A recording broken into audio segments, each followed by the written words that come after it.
ప్రభునందు ప్రియమైన శ్రోతలకు వందనములు. ఈ పోడ్కాస్ట్ కార్యక్రమం నాకు స్వాగతం. మీ అందరి కొరకు ఈ కార్యక్రమమును ప్రసారం చేయుచున్నాం. విని దైవాశీస్సులు పొందుకోగలరు. మన జీవితంలో కొన్నిసార్లు మనకెదురయ్యే సమస్యలు ఎలా ఉంటాయంటే, ఇక అక్కడితో మన పని అయిపోయింది, దీని నుండి బయటపడటం అసాధ్యం అనిపిస్తుంది. వైద్యులు ఇంకా నయం కాదు అన్నప్పుడు, ఆర్థిక ఇబ్బందులు చుట్టుముట్టినప్పుడు, లేదా శత్రువులు మనల్ని పూర్తిగా తొక్కేయాలని చూసినప్పుడు మనం ఒక సింహాల బోన్లో ఉన్నట్లు ఫీల్ అవుతాం. చుట్టూ ఆకలితో ఉన్న సింహాలు తప్పించుకోవడానికి దారి లేదు. కానీ ఆత్మీయ జీవితంలో ఒక అద్భుతమైన సత్యం ఉంది. సింహాల బోను ఎంత భయంకరమైనదైనా అక్కడ మనతో పాటు దేవుడు ఉంటాడు. ఈ రోజు దానియేలు పొందుకున్న ఆ అసాధారణ దైవిక రక్షణ గురించి ధ్యానిద్దాం. రాజు ఆజ్ఞ ప్రకారం దానియేలును ఆకలితో ఉన్న క్రూరమైన సింహాల బోనులో వేశారు.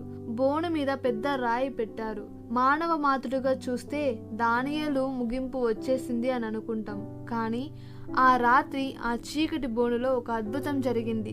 దేవుడు తన దూతను పంపించి ఆ సింహాల నూలను కట్టేశాడు. బైబిల్ చెబుతుంది, దానియేలు గ్రంథం 6వ అధ్యాయము 21 నుండి 22 వచనాలు. అందుకు దానియేలు, నా దేవుడు తన దూతను పంపి సింహముల నోలను మూయించెను, నేను ఆయన దృష్టికి నిర్దోషినిగా కనబడుతుంది. ఆ క్రూర జంతువులు దానియేలుకు ఒక తోడులా మారిపోయాయి. ఎందుకంటే దానియేలు తన దేవుని మీద నమ్మకం ఉంచాడు. లేఖనం ఇలా ధృవీకరిస్తుంది, అతడు తన దేవుని యందు భక్తి గలవాడైనందున అతని శరీరమునకు ఏ హానియు కలుగలేదు. మిత్రమా, ఈ రోజు మీరు ఎలాంటి సింహాల బోనులో ఉన్నారు? ఆఫీస్లో పగబట్టిన శత్రువులా? మిమ్మల్ని నలిపేస్తున్న అనారోగ్యమా? లేదా అవమానాలా? గుర్తుంచుకోండి, దేవుడు మిమ్మల్ని సింహాల బోనులోకి వెళ్లకుండా ఆపకపోవచ్చు, కానీ బోనులో పడిన తర్వాత మిమ్మల్ని సింహాలు తాకకుండా కాపాడగలడు. యెషయా గ్రంథంలో దేవుడిచ్చినటువంటి వాగ్దానాన్ని చూడండి. నీవు జలములలో పడి దాటినప్పుడు నేను నీకు తోడైందును, నీవు అగ్ని మధ్యను నడిచినప్పుడు నీవు కాలిపోవు, జ్వాలలు నిన్ను కాల్చవు. సమస్య రాకుండా ఆపడం కాదు, సమస్య మధ్యలో మిమ్మల్ని సజీవంగా నిలబెట్టడమే దేవుని శక్తి.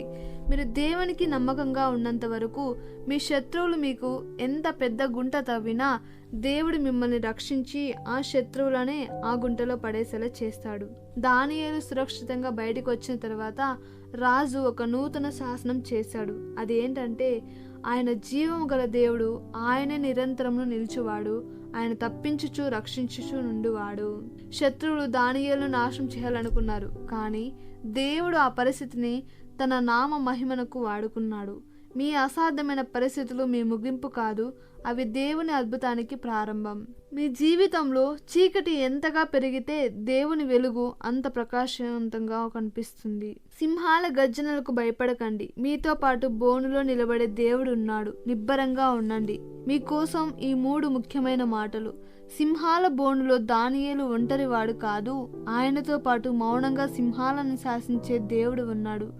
ప్రపంచం నీ వైపు గర్జిస్తుంటే దేవుడు నీ తరపున కార్యం చేస్తూ మౌనంగా ఉన్నాడు. విశ్వాసంతో బోనులోకి వెళ్తే విజయంతో బయటకు వస్తావు. మరలా వచ్చే ఎపిసోడ్లో కలుసుకుందాము. అంతవరకు దేవుడు మీకు తోడైండునుగాక. ఆమేన్. ఈ కార్యక్రమమును గూర్చి మీ సలహాలు మరియు మీ ప్రార్థనా అవసరతల కొరకు మమ్మను సంప్రదించవలసిన మా ఫోన్ నంబర్ 9484585039 మరియు ఈమెయిల్ ఐడి info@fibaonline.org. మా ఫోన్ నంబర్ మరొకసారి 9480585039. Email ID info@fibaonline.org.